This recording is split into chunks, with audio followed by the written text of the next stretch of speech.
I just hit record. Bro, we're recording. All Mattie? right, that's the end of the podcast. Mattie? Yeah. Today I seriously thought about killing you. I contemplated premeditated murder.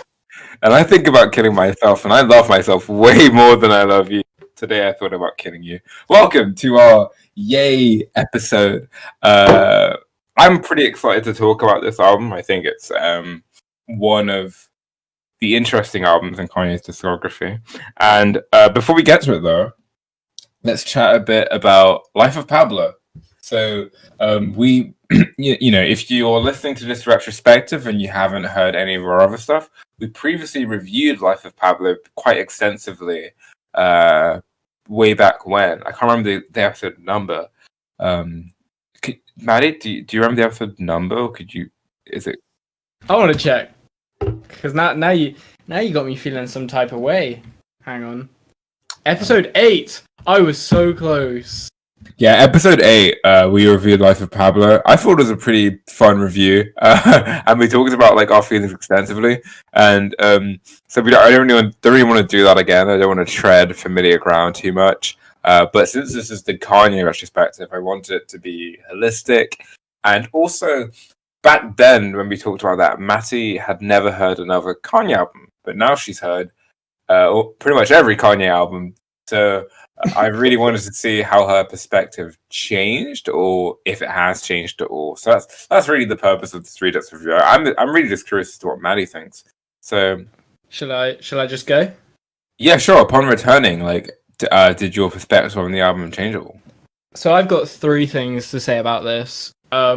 One thing is I now have, this is completely separate from my actual opinion on the album.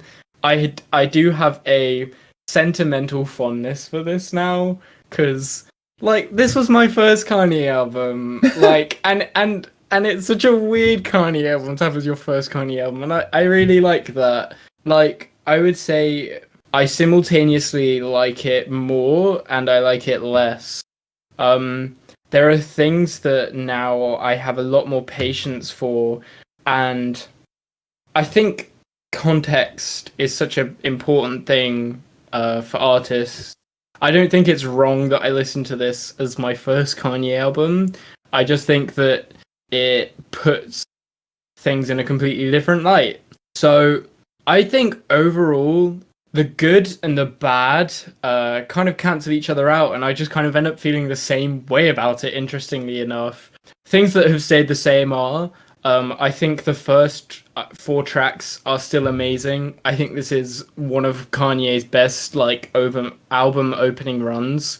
I can even tolerate the weird Panda throw in. I don't care. Those first 4 songs. That's one thing I was thinking about today.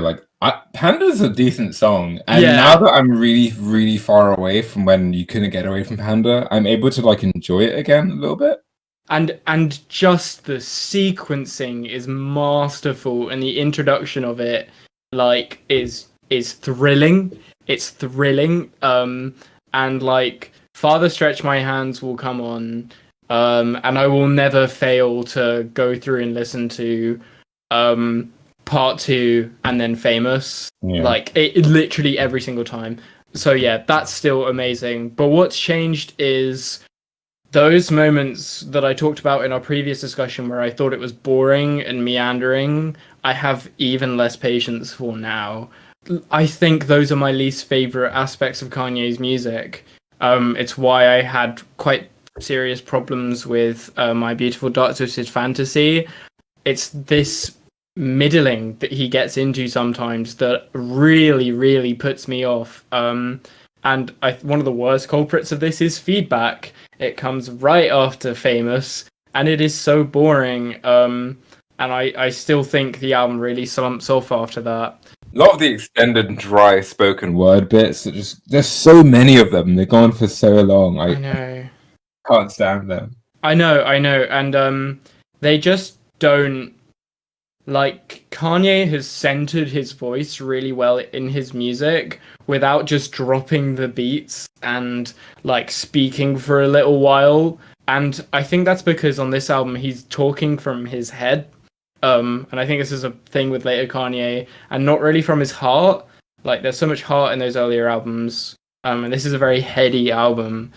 But I still really value a lot of the experimentation. I say I value more the experimentation on this album now. Like, I think Wolves is something I like a lot more. Like, the opening to that song, I know it's a meme now, but that is really weird and haunting, and does make me quite unsettled. So I think what that is a greater patience for his music now. Like, this is no longer the album that like defines Kanye for me. So I'm just kind of like, what is this? What are you doing on this in comparison to your other works? Because I understand you would more now. And No More Parties in LA is still like a joyous moment in hip hop of the decade, like one of the best. So yeah, I think I've said everything I want to say. Yeah. I'm kind of in the same place. Like, yeah, my opinion on the album hasn't really changed. Like, some slight alterations is, I think I really appreciate Waves a lot more now. I kind of like how it feels like a real centerpiece moment. Like, I like how shimmering and big it is, and it's a bit cheesy, I guess. But it is so grand, and it did like wake me up quite a lot. I mean, I like the first half a lot, but that's just like a really huge track.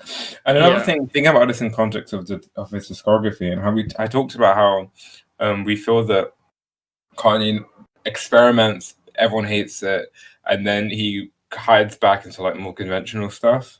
And I feel like this is the kind of retreat back into convention. And I think like one moment that really highlights that is how like right after Freestyle 4, which is a very like Yeezus-y track, we get I Love Kanye, about how people are angry about Yeezus and like want the old Kanye.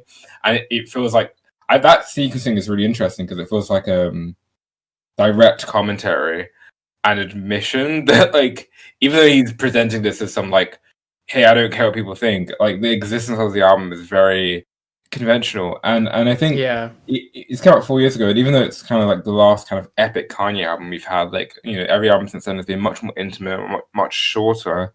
It doesn't. One thing that makes it one of his worst in his discography for me is it just has no real identity. Like, so yeah, I completely agree. When I look to different Kanye albums, it almost feels like, which Kanye do I want today?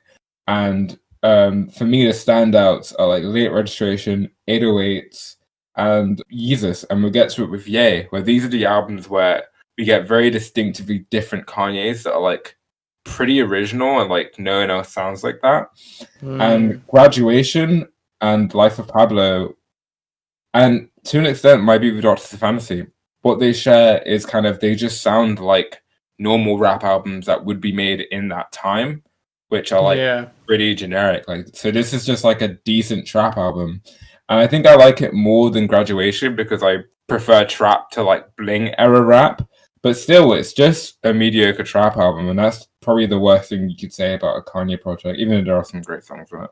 Yeah, what I really don't get is like, what about this is the epitome of Kanye for you? What like grand statement is being made here that makes this stand out for you that much that it's your favorite?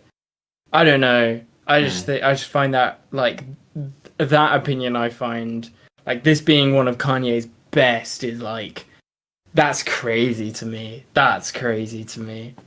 Can I get a bruh in the comments, please?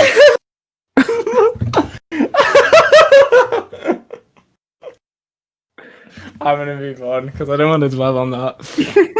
I don't want to dwell on it. Cool. So moving on to Ye, as we do this kind of final run of Kanye's discog, we enter with the Life of Pablo. I'd argue we enter the God era of Kanye, which is very well telegraphed by the track Ultralight Beam. Where Kanye seems to be turning to God for answers, and the album cover of the album as well. Which one between the kind of family Christian man and the big booty hoes, as Kanye would call them. So yay! I to give like some very brief background for this album. It was made pretty much like in isolation in Wyoming. It was originally going to be called TurboGrafx 16, which is a much better title. I also think I Hate Being Bipolar, It's Awesome would have been a much better title than Yay. Everything about this album is very like last minute essay project. I was talking about this with Mattie, where like it seems like everything was changed last minute. The name was changed, the track list was changed. The album cover was a photo he took while on the plane home, like Gorgeous picture. a few hours before he dropped the album. Like everything about this is extremely. I think it's meant to feel very immediate and very personal, and like an intimate chat with a friend. It reminds me a lot of like BoJack Horseman, where there's many scenes in that show where BoJack does horrible things, like despicable things, and you have like those friends who like don't want to be his friend anymore because he is like the worst person, but they have to come and like talk him off down from like, you know, some crazy kind of ego trip he's on, or mental health moment, we can call it. That's what this album feels like. It feels like talking to Kanye after, you know, hey Kanye, you said some bad stuff about Trump recently, about slavery. We need to chat. And it's a very intimate album in that sense, and it's very self-aware about the fact that you're coming at this probably not liking Kanye. So yeah, I'm very curious as to what you thought about this album, because I had no idea how this would hit you. Yeah. So how did you come out of it? I had no idea how this would hit me. The album cover being so rushed is very surprising to me, because I've always loved this album cover. This album's always been very attractive to me. I always think it looked really like cozy for some reason. In thematic content, it's not cozy. It's like, as you said, like a very hot iron album about a very hot button issue. But I think, to carry on with your metaphor of like talking to a friend, not that Kanye, I see like, I have an affectionate view of Kanye at this point, because that's very messy. But yeah, to carry on with that metaphor, I think if I had this conversation with a friend, I would want some sense of closure, or at least satisfaction, and I don't really get that. I'd really tried to come away with this album with like a strong sense of where Kanye was at this time, because I knew politically what was going on and socially what was going on, but I didn't know how that was affecting his music. And for me, I don't feel like it produced the most interesting things. I feel like the second half, I'll get into that in a bit, but I think I was underwhelmed. To sum it up, I was underwhelmed. How about you? So I like this album overall, but I think it is sort of the worst of Kanye's aesthetic landmark albums, and I view it as a real aesthetic landmark for Kanye, because it does feel like it's the first time we've got proper lo-fi Kanye, and no other Kanye album sounds like this. And it doesn't feel like a generic kind of rap album chasing modern trends. Obviously, there are a few tracks here that sound like that, but the core tracks I think are important here do sound very unique and Kanye, and a new step in Kanye. So I do consider this like one of the kind of must listen to albums if you want to get a full sense of the scope of his kind of aesthetic appeal. But of those kind of a landmark albums for Kanye, I do think this is the weakest. And I think my main issue with this album that's constantly baffled me is I think the choice to start putting out really short albums is interesting. I don't know if it's like powerful, but it is interesting. But when you're doing that, every single track has to be good. So yes, when for me the album doesn't really become enjoyable until like track 4, and there's 7 tracks in the album, like that's half of the album, you know, and that's really detrimental.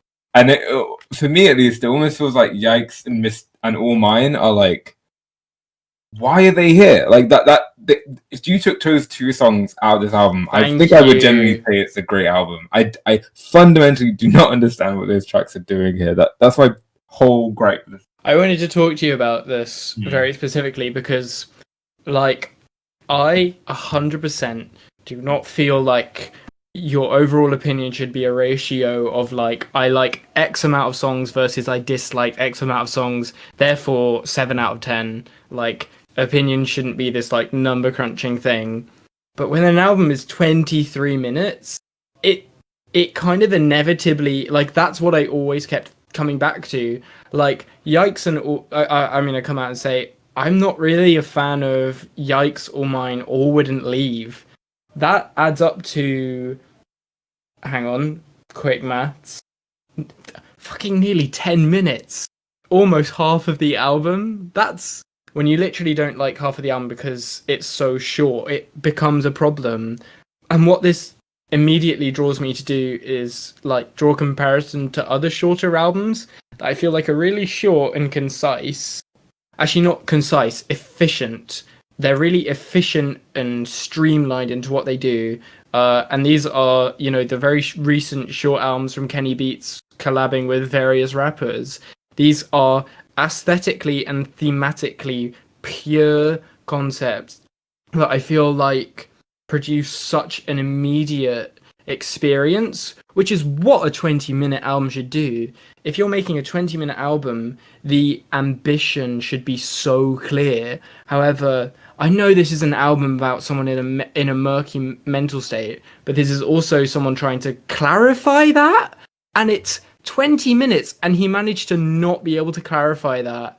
It's weird because we just had the Life of Pablo, where the problem is with that is that in 1 hour 10 minutes he confuses you about who he is now, and then in this he does the same but in like 20. Yeah, but I don't think it's necessarily the album's job to neatly summarize his mental health or explain himself as a person to us. Like, I think it's a lot to ask for someone to tidy to give themselves to you in such a neat package. Like, no one's that neat, you know, and complete. Like, I couldn't write an essay that explained every facet of what I go through to you. No. However, I think the problem with like All Mine and Yikes is kind of sonically they just do not fit into the lo-fi, cozy, reflective nature of this album. And I think this album, I like Wouldn't Leave, and I think even though, so my whole thing with this album is I don't actually agree with anything Kanye says in this album. I still think it's extremely problematic and like wrong. Pray for him because he got Me Too'd. Yeah, I wonder if I'll get Me Too'd. It's like, is this a confession? Yeah, I know, it's fucking weird, really weird. But the tone of this album that like I'm attracted to is kind of this sort of it's very confessional, and it's very reflexive. Lots of this album isn't so much about being fascinated with his fame, but wondering how his fame affects the people around him. So, like, Wouldn't Leave, obviously, I think he's a piece of shit for saying the stuff he said about slavery, and I hope he's changed his mind on that. But, like, writing a song about how that, like, affected his family and how that really stressed out his wife, and, like, maybe he could have been more considerate. Stuff like that, I feel thematically where this album is strongest, and I just don't see how Yikes or All Mine fits into that at all. I do agree with that. I don't want to make it sound like I want Kanye to just be like a bipolar person as well. To be like, I'm a neat little person, here you go. I just feel like this reflective piece didn't really leave me feeling anything. It was more of a... This could sound really interesting to you. It was more of like a very personal journal entry that the person writing perhaps did get a lot out of, with the exclusion of the Yikes and All Mine. But me, myself, like, it didn't feel like an album that you share with someone else. I think my problem with Wouldn't Leave is one of, like, okay, Kanye, you've been like, there's something about, like, a dude writing a confessional song when he's just been such a consistent piece of shit. And I know, like, people are redeemable, and I'm not saying he isn't irredeemable, but I just have a large pet peeve for, like, kind of like, I know he's thanking Kim for not leaving, and he's not absolving himself, but it rubs me the wrong way to if yeah. Yeah, well, I think a big thing. I guess I even though I'm not, I don't take this album as a political, moralistic tome of like there's something I should aspire to, but I do find it really moving in the second half, and like I think I would like to talk about the second half. Yes, me too. Me too. Leave the first half behind us. I find it really, and the first soundtrack plays into this as well. I find it really moving, the kind of mix of like Kanye's constantly got this sort of self-loathing right next to this like maniacal egotism.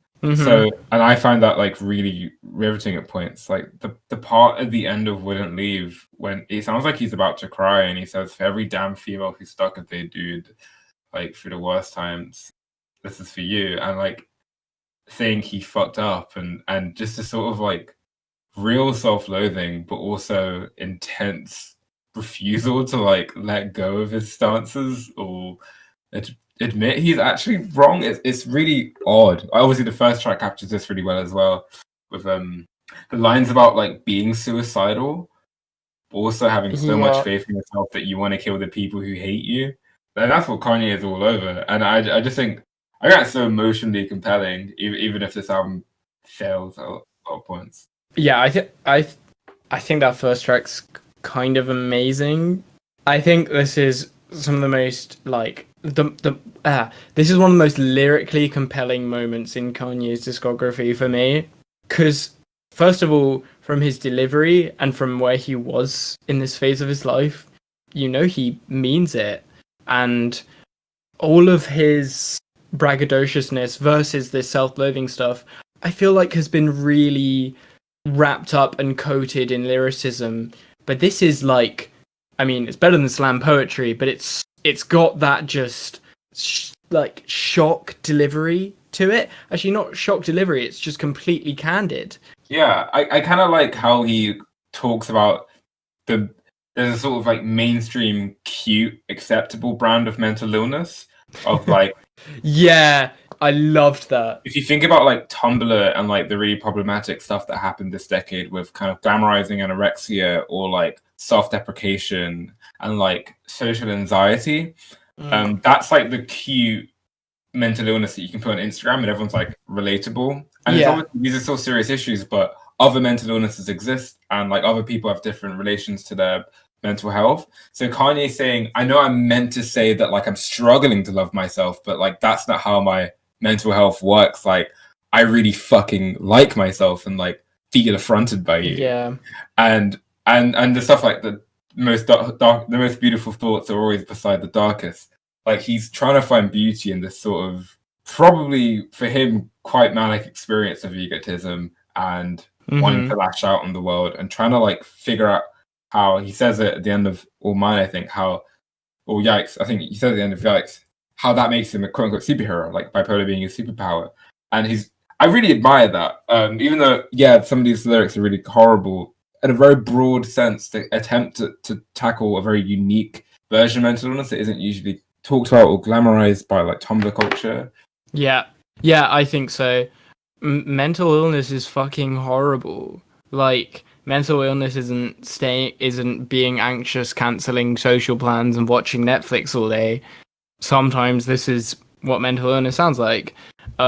Anyway, I want to talk about the second half because No Mistakes and Ghost Town really excel. They're amazing pieces of music.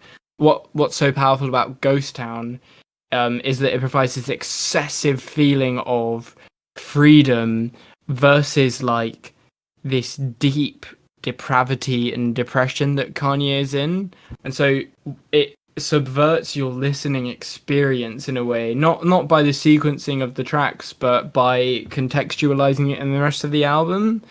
So when you have a song like Ghost Town, and then you think about moments like I thought about killing you, and wouldn't leave, and how and what a dark time this is for Kanye. And it kind of links back into that feeling of like I fucking love myself, but I want to kill myself. Like he is in such a dark time, but he still feels so free, which I think it makes so much sense with how he is acting in the real world in this period. I'm not trying to like make the entire thing political. I'm just saying like it is so fascinating.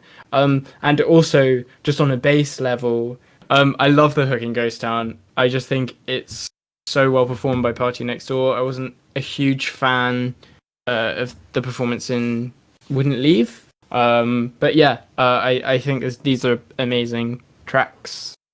Yeah, I really agree, and specifically with Ghost Town, as like pairing it with that first track, the imagery of putting your hand on a stove and it doesn't hurt and you feel free is such a beautiful encapsulation and attempt to articulate being bipolar and like manically being self-harming in ways that feel self-affirming, or vice versa, and never knowing when you're actually doing a good "Hey, I love myself" moment, or like "Hey, I'm hurting myself."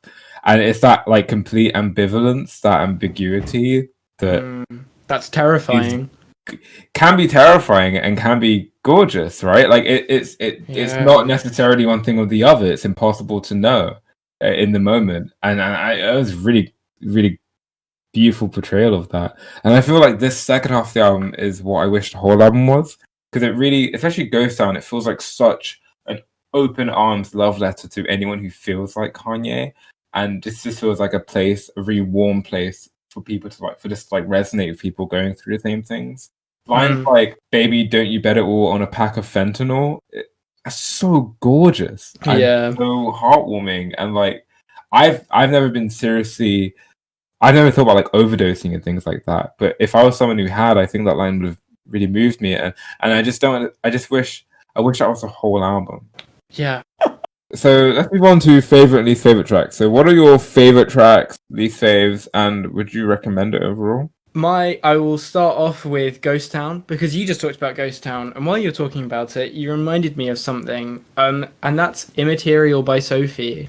You talked about like this kind of being like a warm, safe space for people like Kanye, and in a similar way, Immaterial is like a warm, safe space for people like Sophie, and it's just a really lovely new way to love that song, because I think Ghost Town is a beautiful song. I love it, but I've already talked about it. No Mistakes really caught me off guard, and really like made this a Kanye album for me. So yeah, I know you like Wouldn't Leave, but for me this was like the least a Kanye album had left an impression on me, like in his entire discography, which is I think the worst thing it can do, is just leave you feeling like nothing. So I was very, very pleased to have this come along, and while it does breathe life into the project for me, it doesn't feel like it betrays it. It's not like completely abandoning the sort of purpose that Kanye is going for, even if I do find that the purpose doesn't really land in execution for me. So finally, I thought about Killing You. I said earlier that this is one of the most lyrically compelling moments in Kanye's discography, so how could I not name it as one of my favorites? This is Kanye being a piece of shit and saying shit things, but I feel like I said before, this album is a bit of a journal entry, and a sort of chamber of reflection. So I feel like he, in this song, is able and allowed to explore the things he's going through, and I don't think it's like particularly poisonous in a way. So all this track ends up coming across as is a portrait of Kanye, that explains like a huge amount of his discography. We are so far in, but this is such a crucial like piece of the puzzle in understanding the dichotomy between like neurotic insecurity and limitless braggadociousness, and that's crazy. So yeah, I think it's a really important track. My least favorite song, I think. Yikes. More offensive politically than all mine, and musically, I find them as equally inoffensive. So I default to Yikes. Do you recommend? Yeah, I give this a weak recommend. I feel like I've said quite a lot of good things about this. However, like I said, I was underwhelmed. And it didn't really leave a huge impression on me. And while the first song is a huge part of his discography, the rest of it isn't really. So yeah, those are my thoughts. Awesome. I'll launch into mine. Before I start, I really like Wouldn't Leave. It's not on my list of favorite tracks, but I just wanted to say I think the beat is really dainty and lovely, and it reminds me of Mario Galaxy for some reason. So yeah, something get off my chest. So my favorite track on this album, and like one of my favorite Kanye tracks now, is Ghost Town, which is the first half of Kanye's epic Ghost Town duology with Cudi, which will conclude in Kids See Ghost. This is an astonishing track. It's generally beautiful, as you've talked about. And as I said, I'm just disappointed that the rest of the album wasn't on this caliber. This is a very gently rapped, intimate Kanye verse. There's some lines that have become favorites of mine, such as no half-truths, just naked minds caught between space and time, which is such a gorgeous call for openness and sincerity, which I really admire. Lines like, I talk like I drink all the wine. Like, if I didn't know about all the shit Kanye actually says, that would be like a really endearing, lovely line. And as I said before, like Mattie's brought up, this feels like a very warm place. 070 Shake sings gorgeously in the outro. She's the one who sings the Nothing Hurts Anymore refrains that leaves us out. And Kid Cudi, I love the way he introduces the track. I always adore when Kid Cudi collabs with Kanye. And, you know, his line about, I've been trying to make you love me, but everything I tried just takes you further from me. As someone who, like, has some issues of, like, inferiority and wanting people to like me, that is a very true statement about, like, mental health inclinations that lead you to, like, be overly codependent and try so hard to make people, like, need you or want you or love you, but you're just pushing them away. And the only real way you're going to get that love is loving yourself. Like, this whole track is just a gorgeous sentiment, is what I'm trying to say, really. Violent Crimes, the final track on this album. I really adore this track, even though it's ghost written, so that takes away some of the intimacy. And also, politically, it's a very, like, confusingly bad track, because it will be really bad in terms of, like, you know, the kind of over-controlling father who doesn't want their teenage daughter to have very, like, normal coming-of-age sexual experiences, which are completely fine. But then also be self-aware about how shit he's being. Like, how can I be the devil rebuking the sin? And one of my favorite moments on this track is this beautiful poetic moment where he seems to, I really hope he's saying this, but he seems to be acknowledging the damage he may be doing to his daughter by being overprotective, where he describes she's got the scars, they serve as reminders, blood still on her pajamas, I assume from, like, scolding her. But yesterday is dead, yeah, moment of silence. Next should be off to college, done at the altar. And, like, this idea of just, like, letting go of his, like, overbearing father paranoia. Like, I've been a horrible man, so other men would be horrible men to my daughter because, hey, that's what happens when you perpetuate a culture of, you know, misogyny and rape. Preach. That conclusion of, like, him being like, hey, my daughter's her own person. I'm going to let her go, let her live her life. This would have been a gorgeous track to, like, end his entire career on, honestly. And I think that's such a wonderful note to go out on.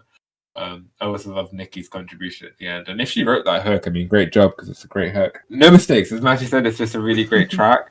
And one quick thing I'll say, because I don't, you know, Matty's already said really wonderful stuff about this, is I love the line, I've got dirt on my name, I've got white on my beard. It's like the first time that Kanye really acknowledges his aging. And I really feel like this is like a really, like, Endgame Kanye album, if that makes sense. Like, Oh. not Endgame Avengers, Endgame like the word Endgame that existed before. Anyway, okay, I'm fucking done. Yeah, give us a decent recommend. I think it's a good album. Let down by a very weak first half, but overall, I was pretty satisfied with this album.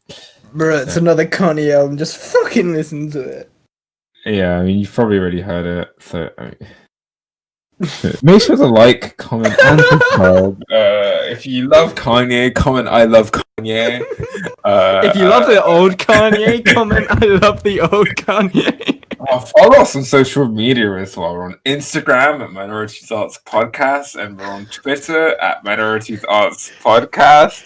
And if you are our marketing team, pretty much. So if you can share this, tell your friends about it. If they're looking for trans podcasts and black podcasts that talk about Kanye and films. What's a film that's the Kanye equivalent to films?